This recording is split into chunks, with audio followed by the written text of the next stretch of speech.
All right. Hey, Dill, how you doing, sir? I'm pretty good. How are you doing? Doing well, brother. Doing well. So today we'll be going over how to do a proper scout. Dill, do you want to talk about the troop compositions here? Yeah, so the idea with the troop composition is that we're trying to achieve a couple goals at the same time. So we have ourselves some fighters to capture the SAMs and the GCI. We have some zeros or any really flight plane works properly, but but any kind of plane really works as a TT. That's okay. And then you want to keep some extra troops because the troops will pick off the traps on the outside of the base, and you want those to be ground troops, so you could get the barbed wire and the landmines and whatever else that people have outside of the base. So that's a general gist. Um, Right. So we have 8 fighters, 4 decoy planes. You don't see this, but I actually have eight or decoys only for tactics and troops. So that's all you need to bring when you're doing a scout. All right. So the main goal of the scout guys is to find out where all the traps are, where the SAMs are, the GCIs, the barbed wires. Those are the main ones that will really, screw one over on a 3D base. And so really the best and so what happens is that we often like to take out the missile silo ASAP. And a lot of the 3D bases also have a Forbidden City.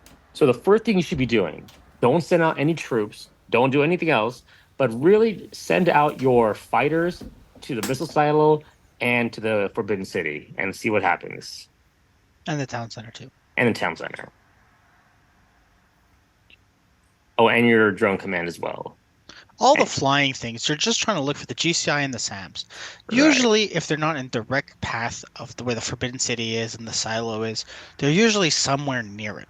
So maybe not that specific tile, but maybe a tile nearby. And that's why you'll see the fighters going across other areas. Is because we're just trying to look for all the GCI and all the SAMs. See, we got a GCI there, and that's what the zeros are for. Just to help out get every single plane, anti-plane trap out. Right. And so another thing, when we take out these 3D bases, we often try to take out the silo first, and then we try to see, hey, can we take out the Forbidden City or the town center?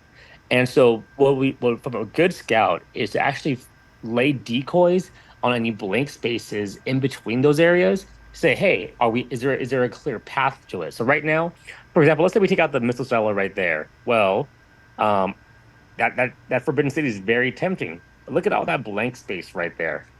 And that could be full of traps, right? Right, Dill? Exactly. Tons. You got a barbed wire there, maybe a decoy, but we don't know for sure unless you show us. Let's see here. Boom. Look at all that, right? So a nice decoy will say, "Oh, that's actually a very deadly place for us to send our lowly Paris through." Yeah, exactly. All right. And so then now by using your decoys, you'll want to figure out, where other traps are, look for the gaps. Look for anywhere where you see a big gap. It would be a good signal as far as where to put it. Exactly. And it's also important to be aware that the decoy is not as big as I think everybody thinks it is. It only works on the big tank and the guys around it. So when you're clicking on the decoy in a gap, you really want to be kind of specific on where you click. Because if you click on a building, well, that's a bunch of traps you could be missing. So you kind of want to center the decoy on the area, or at least close enough. As you can see, he did it perfectly here. It's not going to get it perfectly every time, but we want to be aware of how big a decoy is. It's something often overlooked. So, And so by the time you unleash the decoys, the map will be pretty crowded. And so what you want to do is then get your mercenary camp or some troops, very high in the corner. So actually drop them right there. That way all the troops will start, heading toward them and actually clear it up so that now you can actually see, hey, what traps are where, and you can have a better idea as far as what's going on. After that, you see me unleash all my mortars around the corners, and that's really just to see are there any barbed wires or any other traps near the edges of the corner. Exactly. Your mercenary camp, or it doesn't need to be those specifically. It could be alliance troops or anything that has a lot of hit points. You're trying to distract the enemy troops, so it just doesn't need to be in. It just doesn't want to be in a high defended area. Like if there's a bunch of things shooting at you, it's not going to work as a decoy. So, and another thing is the troops when we're putting them around.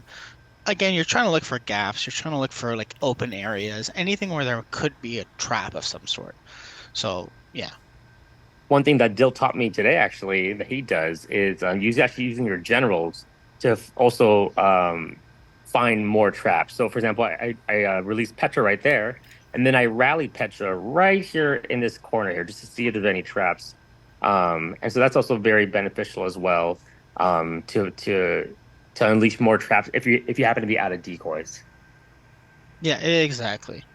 So So yeah, again, the you can do it twice, and the sun actually, when you pop sun, he'll spawn some tanks. You'll get some bigger radius, and you'll probably get more traps that way. And it could save you on some decoys for some places that our army probably can't reach. So again, the sequence of scouting is send your fighters to the town center, to the Forbidden City, to the silo first. Then try and find any other GCIs or SAMs throughout the map using your fighters. After that, use your decoys to find all the traps possible. Unleash your mercenary camps on a very far corner so that all the troops in the base go to them. Then you can use your generals and your remaining troops around the corners to find any empty gaps and just kind of fill those holes. Anything else I'm missing, Dill? Oh, I think you pretty much got the general gist of it. Also, you can move around your drone to really try to find the last GCI, but that's really about it. Awesome. All right, guys. Good luck. Good luck.